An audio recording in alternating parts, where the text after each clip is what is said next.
जय हिंद। देखिए आज के इस हम क्लास में सीखेंगे मैथमेटिक्स क्लास 10th में जो चैप्टर नंबर 8 है त्रिकोणमिति, उसके बारे में आज की इस वीडियो में हम सीखेंगे। बेसिक चीज़ों पर हम बातचीत करेंगे इसमें।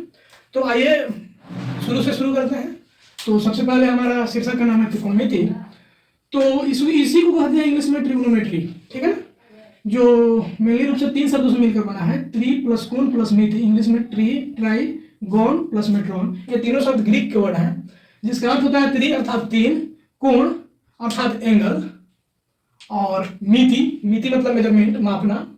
तो ये आप इसका शाब्दिक अर्थ समझें। अब आइए जानते हैं इस चैप्टर में आगे हम क्या जानेंगे। तो इस चैप्टर में मेनली रूप से हम त्रिभुज की बात करेंगे, वही त्रिभुज जो आप क्लास 6 में पढ़े थे, जिसमें त्रिभुज क्या होता है, 3 रेखाखंडों से घिरी हुई जो बंद आकृति होती है वही त्रिभुज होता है। तो इसमें हम सभी त्रिभुज की बात नहीं करेंगे, इसमें हम मेनली रूप से समकोण त्रिभुज, राइट एंगल ट्रायंगल की बात करेंगे। तो इसमें हमारा ये वाला जो एंगल है 90 डिग्री है। तो हम ऑल अबाउट इसी के अराउंड में हम पूरे इस चैप्टर में समकोण त्रिभुज के ही बारे में जानेंगे। अब हम इस त्रिकोणमिति चैप्टर में आगे ये जानेंगे, जैसे में ये हमारा कोई समकोण त्रिभुज है, तो यदि इस समकोण त्रिभुज में, राइट एंगल ट्रायंगल में, यदि हमें कोई दो साइड का रेशियो पता चल जाए तो उसके माध्यम से हम एंगल निकाल सकते हैं। देखिए कितना इंटरेस्टिंग चीज है, समझिएगा। हमारे पास एक एबीसी समकोण त्रिभुज है, इनमें से यदि कोई भी दो साइड का हमें रेशियो पता चल जाए, जैसे एबी, रेशियो मतलब अनुपात, अनुपात कहें तो बाटा, जैसे हमको एबी बटा बीसी पता चल जाए कि इसका वैल्यू क्या है, तो हम इस दो अनुपात के माध्यम से इस वाला एंगल का वैल्यू निकाल सकते हैं। और जब ये 90 डिग्री है और ये थीटा है, तो हम जानते हैं त्रिकोणमिति के प्रॉपर्टी के अनुसार कि इसके तीनों कोणों का जो योग होता है 180 डिग्री होता है। तो हम ये भी एंगल निकाल सकते हैं, अर्थात ये 90 हो गया, ये थीटा हो गया, दोनों मिला देंगे तो 90 प्लस थीटा हो गया। और जब हम इसको 180 में से माइनस करेंगे तो ये हमारा क्या हो जाएगा, 90 डिग्री माइनस थीटा। आगे बढ़े हैं इसमें, इससे पहले आपको जानना जरूरी है पाइथागोरस प्रमेय, जो ऑलरेडी आप पिछले कक्षा में पढ़े हैं। तो आइए एक बार हम फिर से जानते हैं पाइथागोरस प्रमेय को कि क्या कहता है पाइथागोरस प्रमेय, पाइथागोरस थ्योरम।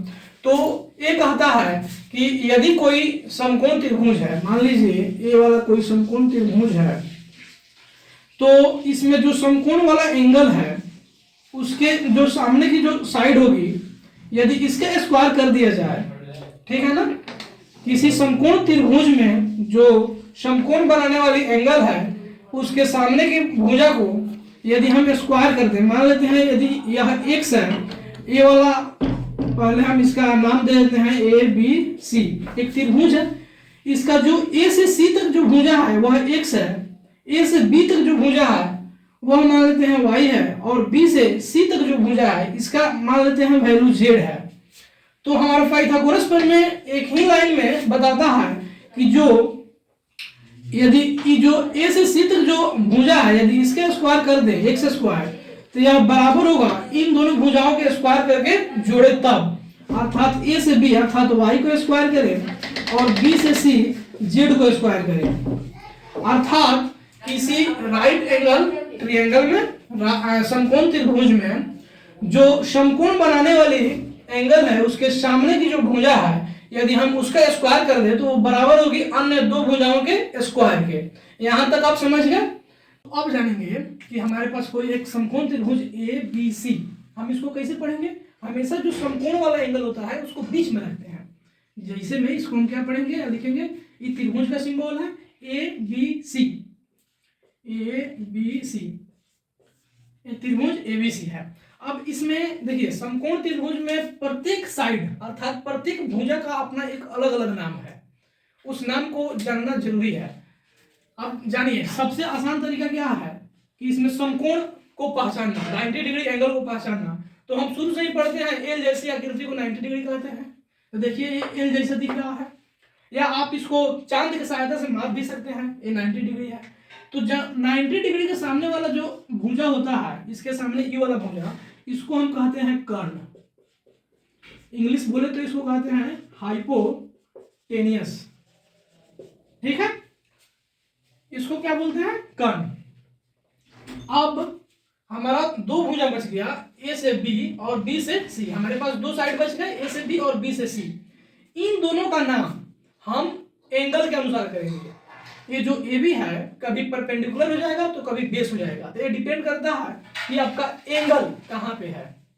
तो देखिए, अगर हम इसको यहाँ एक एंगल बनाते हैं थीटा, तो इसके रिस्पेक्ट में ई वाला जो होगा वो हो जाएगा आपका परपेंडिकुलर,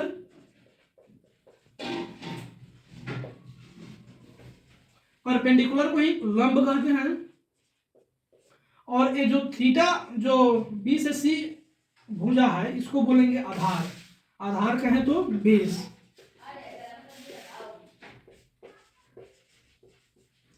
ठीक है, तो इसमें आप समझे कि जो 90 डिग्री के सामने वाला साइड होता है उसको कर्ण कहते हैं। और जहां हम थीटा बनाएंगे, जो थीटा के सामने वाला भुजा होगा वो परपेंडिकुलर कहलाएगा, और जो बाकी जो भुजा बच जाएगा, तो दो भुजा का आप नाम तो दे ही दिए, जो बच गया वो आधार हो जाएगा। जैसे में आइए एक यहाँ दूसरा त्रिभुज बनाकर देखते हैं। इसमें ई वाला एंगल क्या है, 90 डिग्री है, तो इसके सामने वाला क्या हो जाएगा, हाइपोटेनियस। हाइपोटेनियस को एच से सूचित करते हैं, पहले का लेटर एच होता है जिसके कारण एच से लिखते हैं। मान लेते हैं अब की बार इसमें यहाँ थीटा बनाते हैं, ठीक, यहाँ एंगल बनाते हैं, तो इसके रिस्पेक्ट में इसके जो सामने वाला होगा इसको बोलेंगे हम परपेंडिकुलर। परपेंडिकुलर का पहला अक्षर क्या होता है, पी। तो इस थीटा के रिस्पेक्ट में ई वाला जो साइड है, मान लेते हैं पी क्यू आर एक ट्रायंगल है, तो इसमें पी आर क्या हो गया, एच हो गया। थीटा यहाँ पे बना है तो इसके सामने वाला परपेंडिकुलर हो गया, और जो ए वाला साइड बच गया पी क्यू, तो बेस हो गया। बी बेस को बी से सूचित करते हैं। तो आप यहाँ देखिए पूरा कमाल थीटा का है, समझिएगा बात को। ये जो हाइपोटेनियस है कर्ण है, हमेशा कर्ण ही रहेगा, लेकिन जैसे थीटा को आप चेंज कीजिएगा, थीटा इस केस में हमेशा न्यून कोण होगा, अर्थात एक्यूट एंगल ही होगा। तो जैसे आप थीटा को बदलिएगा ना, तो आपका परपेंडिकुलर बेस में चेंज हो जाएगा, बेस परपेंडिकुलर में चेंज हो जाएगा। ये बहुत शानदार बात है जो आपको हमेशा ध्यान में रखना है। जो एंगल के सामने वाला भुजा होता है उसी को, जो एक्यूट एंगल के सामने वाला भुजा होता है उसको हम परपेंडिकुलर बोलेंगे, है ना। और जो 90 डिग्री के सामने वाला है उसको हम हाइपोटेनियस बोलेंगे, जो बच गया वो बेस हो गया। अब हम बात करने वाले हैं त्रिकोणमितीय अनुपात की, ठीक है, ट्रिग्नोमेट्री रेशियो। अर्थात हम कोई भी दो भुजा का रेशियो ले लें तो उसका एक स्पेसिफिक नाम दिया गया है, ठीक है ना। यदि ए बी रेशियो बीसी कर दें तो इस दोनों रेशियो का त्रिकोणमिति में एक अलग नाम दिया गया है। बार बार आप भुजा को ना रिप्रेजेंट करके उस नाम को आप रिप्रेजेंट कर दीजिएगा तो सब लोग समझ जाएंगे कि इसका और इसका ही रेशियो है। तो ऐसे ही हमारे पास कुल 6 त्रिकोणमितीय अनुपात है, 1 2 3 4 5 और एक 6। तो मान लेते हैं कि हमारा एक एबीसी जो एक समकोण त्रिभुज है जिसका बी कोण समकोण है। यहाँ पे देखिए 90 डिग्री यहाँ बन रहा है तो ये समकोण है, तो इसके जो सामने वाला भुजा होगा यही आपका कर्ण होगा। कर्ण बोले तो हाइपोटेनियस, हाइपोटेनियस बोले तो इंडिकेट करेंगे इसको एच से, ठीक है।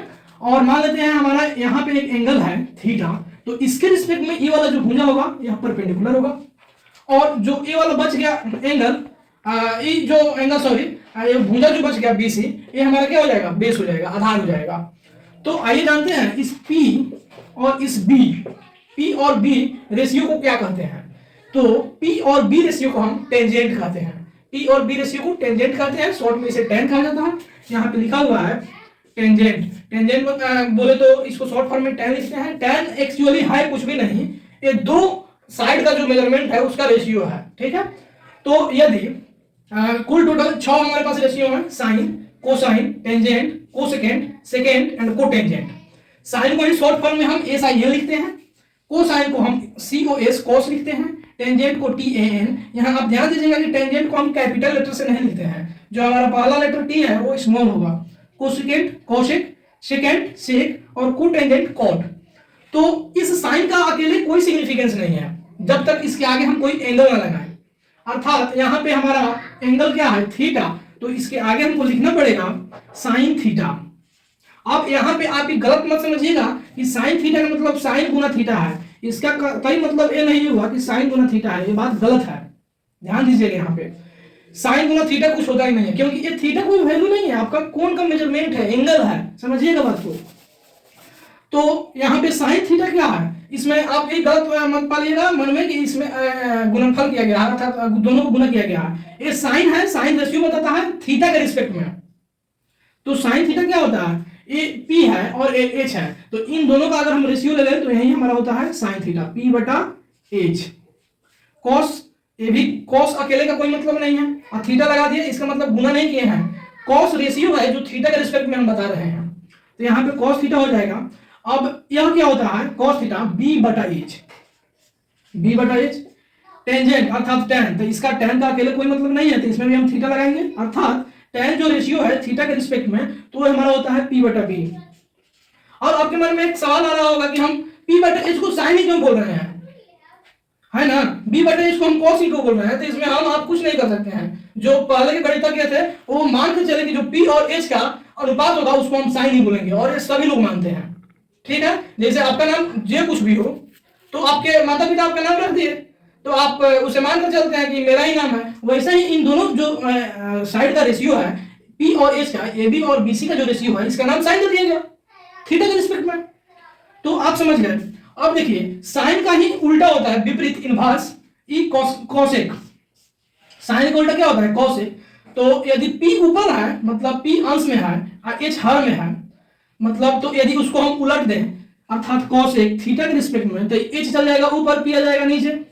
तो यदि एच को आप पहले लेते हैं और पी को नीचे लेते हैं बाद में, तो इस अनुपात को भी अलग नाम दिया गया है, इस रेशियो का भी अलग नाम दिया गया है, जिसका नाम क्या है कोसेक है।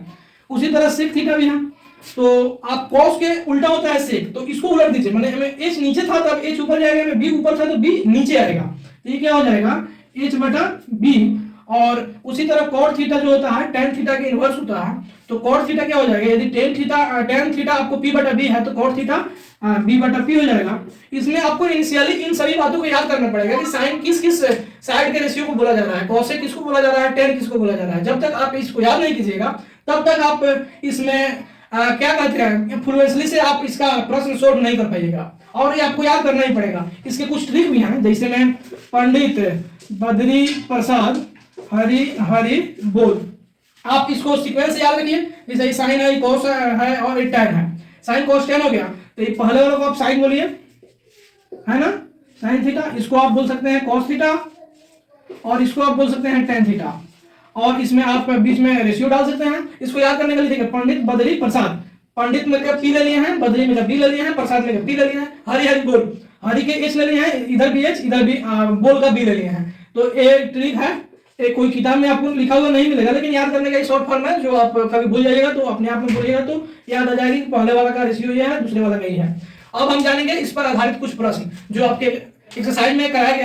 तो अभी तक जितना सीखे उसको आइए एक एग्जांपल के माध्यम से जानने का प्रयास करते हैं। हमारे पास एक एग्जांपल है, यदि sin थीटा बराबर 5/13 हो तब cos theta tan theta sec theta cot theta और cosec थीटा का मान निकालिए। यह जो सिंबल है इसको थीटा पढ़ते हैं, केवल ध्यान रखिएगा। If sin theta is equal 5/13, then find the value of cos theta, tan theta, sec theta and cot theta, also cosec theta। तो हम इसको फाइंड करने के लिए सबसे पहले एक त्रिभुज बना लेंगे, समकोण त्रिभुज, क्योंकि हम cos थीटा tan थीटा का बात नहीं करते हैं समकोण त्रिभुज में। तो एक समकोण त्रिभुज बना लिए, उसमें एक एंगल को हम थीटा मान लिए, और ये वाला जो एंगल है या 90 डिग्री है तो 90 डिग्री है, समकोण है। तो आइए हम देखते हैं सोल्यूशन में क्या लिखेंगे। सबसे पहले सॉल्यूशन करने का स्टेप होता है कि क्या चीज दिया हुआ है और क्या चीज उससे पूछा जा रहा है। तो यहाँ पे गिवन क्या है, given sin theta is equal 5/13, और हम जानते हैं कि यह sin थीटा क्या है, एक रेशियो है। तो ये 5 एक्चुअली 5 नहीं है, इसमें कुछ ना कुछ टर्म और छिपा हुआ होगा जो रेशियो कांस्टेंट होगा। तो हम क्या लिखेंगे sin थीटा अपॉन 5 के अपॉन 13 के, और sin थीटा का ही वैल्यू होता है क्या p बटा h। अभी फॉर्मूला अभी आप सीखे हैं कि sin थीटा का वैल्यू p बटा h होता है, तो हम यहाँ पे लिखेंगे 5 के अपॉन 13 के। तो यहाँ p का वैल्यू ज्ञात है, h का वैल्यू ज्ञात है, जो p है ऊपर वाला वैल्यू हो जाता है, h का नीचे है तो नीचे वाला वैल्यू हो जाता है। यहाँ पे मिस क्या वैल्यू है, मिसिंग है b। हमें यदि b निकाल लेंगे तो हम उसके माध्यम से cos थीटा निकाल सकते हैं, आगे जितना क्वेश्चन कहा गया वो सब हम निकाल लेंगे। तो आइए अब यहाँ से हम पाइथागोरस प्रमेय लगाते हैं, क्योंकि वो वही एक प्रमेय है जो आपको तीनों साइड में रिलेशन को बताता है।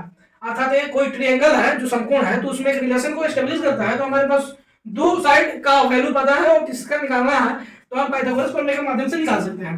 तो यहाँ लिखेंगे फ्रॉम पाइथागोरस थ्योरम। हिंदी वाले लोग लिख लेंगे पाइथागोरस प्रमेय से। तो आगे हम क्या जानेंगे, पाइथागोरस प्रमेय क्या होता है, ये होता है एच स्क्वायर बराबर पी स्क्वायर जोड़ बी स्क्वायर। एच स्क्वायर मतलब हाइपोटेन्यूज का स्क्वायर करें वो बराबर होगा पी स्क्वायर जोड़ बी स्क्वायर, अर्थात पी जो छोटी वाली भुजा है और बी जो छोटी वाली भुजा है, इन दोनों का स्क्वायर करके जोड़ देंगे तो जो बड़ी वाली जो भुजा होगी कर्ण उसके स्क्वायर के बराबर होगी। तो यहाँ पे हमको बी का वैल्यू निकालना है। तो देखिए इधर प्लस एम बी है ना, तो इधर को इधर रखने देते हैं क्योंकि इसका वैल्यू निकालना है। इधर प्लस एम पी स्क्वायर है, इधर करते हैं तो H square minus P square. जब भी हम रैखिक इक्वेशन हल करते हैं तो यहाँ पे या का सिंबल देते हैं या और लिखते हैं ऐसे, दोनों में से कोई एक देना जरूरी है। तो H square minus P square बराबर बी स्क्वायर। अब आगे जानते हैं बी स्क्वायर, इधर स्क्वायर है तो इधर आएगा अंडर रूट स्क्वायर हो जाएगा, तो ये हो जाएगा बी बराबर H square minus P square. ऊपर से देखिए इसका वैल्यू कितना है 13 के, तो 13 के यहाँ रखिए, इसका स्क्वायर कीजिए, घटाओ पी का वैल्यू कितना है 5 के, इसका वैल्यू रखिए और इसको स्क्वायर कीजिए। 13 के का आपको वैल्यू निकालना है कि इसका स्क्वायर कितना होगा 13 के, तो यहाँ पे लिखेंगे 13 के गुना 13 के में के से गुना करेंगे सिंपल के स्क्वायर बन जाएगा और ये बच गया 13 में 13 से गुना करेंगे तो 3 3 9 और 3 एकम 3 3 1 3 और 1 अर्थात 9 6 1 और 1 के स्क्वायर अर्थात 169 के स्क्वायर हो गया। तो यहाँ पे अंडर रूट देंगे 169 के स्क्वायर माइनस और 5 के स्क्वायर क्या होता है 25 और के का स्क्वायर क्या हो जाएगा के स्क्वायर। अब हम इसको घटा लेंगे 169 के स्क्वायर घटाओ 25 के स्क्वायर, जब घटाएंगे 9 में से 5 जाएगा तो बचेगा 4 के स्क्वायर है तो के स्क्वायर, 6 में से 2 गया 4 बचेगा और 1 का 1 बचेगा। अब हम यहाँ दिमाग लगाएंगे कि ये जो 44 है वो किसका अंडर रूट होता है, तो हम जब इसका दिमाग लगाएंगे तो 12 गुना 12 क्या होता है 144 होता है। तो 12 के क्या है, यहाँ के स्क्वायर है तो इसमें से के निकल जाएगा, इसको आप फर्दर आप ऐसे स्टेप में लिख सकते हैं 12 के गुना 12 के, 12 में 12 से गुना कीजिएगा तो 144 है, के में के से गुना कीजिएगा के स्क्वायर और दोनों जोड़ा लग गया अर्थात पेयर में आ गया, तो इसमें से एक हम ले लेंगे वैल्यू तो ये हो जाएगा 12 के, अर्थात बी का वैल्यू हमारे पास क्या निकल के आ गया 12 के। अब आइए हमारे क्वेश्चन में क्या पूछ रहा है cos थीटा का वैल्यू, तो यहाँ लिखेंगे आगे cos थीटा बराबर क्या होता है b बटा h, तो b का कितना वैल्यू है 12 के, तो यहाँ लिखेंगे 12 के बटा h का वैल्यू कितना है 13 के बटा में 13 के, तो ये के से के खत्म हो जाएगा तो हमारा क्या आ जाएगा 12 बटा 13, पहला आंसर हो गया। दूसरा क्या कर रहा है tan थीटा, तो tan थीटा लिखेंगे, tan थीटा का फॉर्मूला क्या होता है p बटा b, यहाँ p बटा b लिखेंगे, p का वैल्यू यहाँ से निकालेंगे, p का वैल्यू कितना दिया है 5, तो यहाँ लिखेंगे 5 के अपॉन b का वैल्यू कितना निकला 12 के, तो यहाँ 12 के से के कैंसिल तो क्या हो गया 5 बटा 12, ये आपका आंसर हो गया। tan थीटा के बाद क्या कर रहा है sec थीटा, sec थीटा का वैल्यू क्या होता है आप याद कीजिए cos थीटा का उल्टा होता है sec थीटा और cos थीटा का वैल्यू होता है b बटा h, तो sec थीटा का वैल्यू क्या हो जाएगा h बटा b, तो sec थीटा क्या हो जाएगा h बटा b, h का वैल्यू हमारा क्या है 13 के है तो ऊपर लिखेंगे 13 के और बटा b का वैल्यू हमारा निकल के आया 12 के अर्थात 13 बटा 12 हो जाएगा, ये आपका आंसर हो गया।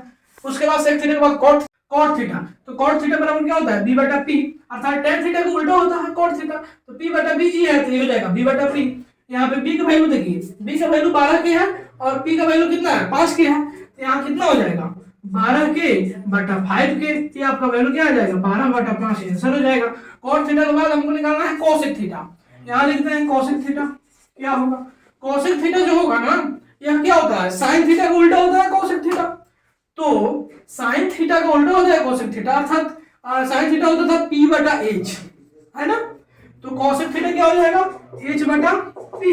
तो अब यहाँ से हम वैल्यू देखेंगे h का वैल्यू 13 के है तो यहाँ रखेंगे 13 के बटा p का वैल्यू कितना है 5 के, तो यहाँ कर देंगे क्या 5 के, तो ये हो जाएगा हमारा 13 बटा 5, ये हो जाएगा आंसर। उम्मीद करते हैं कि आपके पास यदि इस प्रकार का कोई प्रश्न आ जाए, कोई एक त्रिकोणमितीय अनुपात दिया हो तो आप अदर निकाल सकते हैं, इजीली है। और मिलते हैं फिर आपसे अगले कड़ी में, तब तक के लिए आप अपना ख्याल रखिए, जय हिंद।